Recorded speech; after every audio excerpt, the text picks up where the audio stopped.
So flat fee then, let's unpack that. How do you structure that proposition? Is it, does everyone just pay the same, the same flat fee? And what led you down that path? Yeah, so it's a really good question. I mean, setting up your own firm after 15 years of having advised means you can genuinely start with a blank piece of paper and you can say, well, what are the good things that I want to replicate, and actually what are the bad things from a client's point of view that I don't want to replicate or want to avoid. So taking that approach meant that we looked at every part of the business and the proposition when we were setting up to say, what do we think is the best thing for a client? And on how we got paid, we just felt that offering the same service to every client and charging the same amount for that service was the way to go. We have broken it into two service levels. So we just have two within the range of clients that we look after. One, which is our core proposition, where we will provide pretty much everything advice-wise. So obviously constant ongoing cash flow planning and investments, including more esoteric investments, tax-led, etc., and plenty of tax planning. And then a simpler service, which is priced at a lower price point, where for clients that don't need that additional tax planning, tax-led investments, and that complexity. So it's the two. So everyone within our clients are paying one or other of the fees that we offer.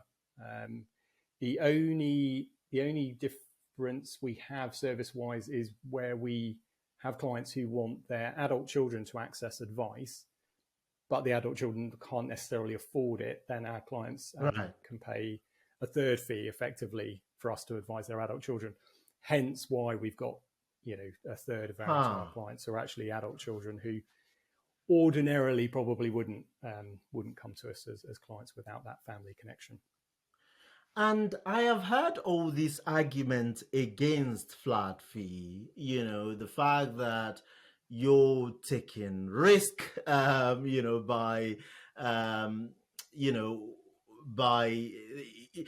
the fees doesn't directly correspond with the risk. You could do something with a £2 million portfolio, and you get it wrong in terms of taxation, and that. Does any of these things crop up in your conversation with clients, in how you decide the fee? What's your view on that?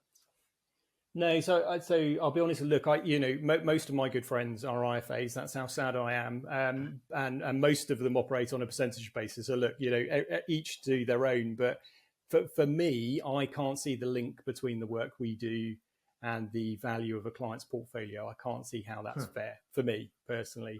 If I do hear that risk argument. I hear that a lot. That gets thrown back at me a lot. But it's almost as if we're operating in an environment where there isn't professional insurance for what we do as advisors. Look, there are bigger risks inevitably. If you get it wrong on a £10 million portfolio compared with a £1 million portfolio, yes, there are bigger risks. It's going to be a bigger number if you get it wrong.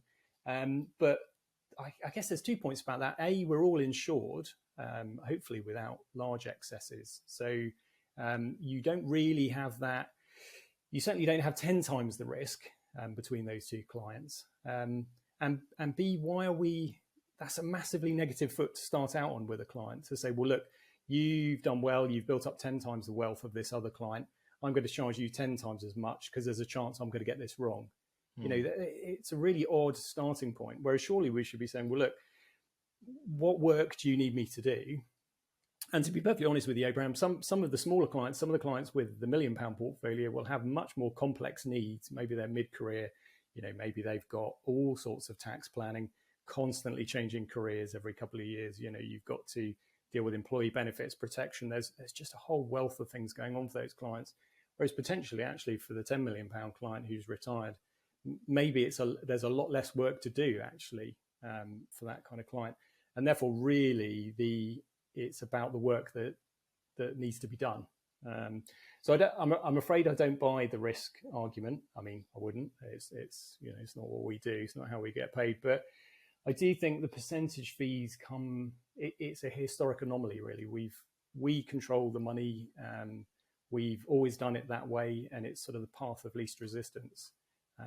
All the research suggests that clients don't or very rarely convert mentally percentage fees into a pounds and pence number. Right. And for us, the conversations we're having every time we're interacting with a client, it's always about the work we've done and justifying the fees, because the fees are very obvious. I know we've all got fee disclosure these days, so every client should know it.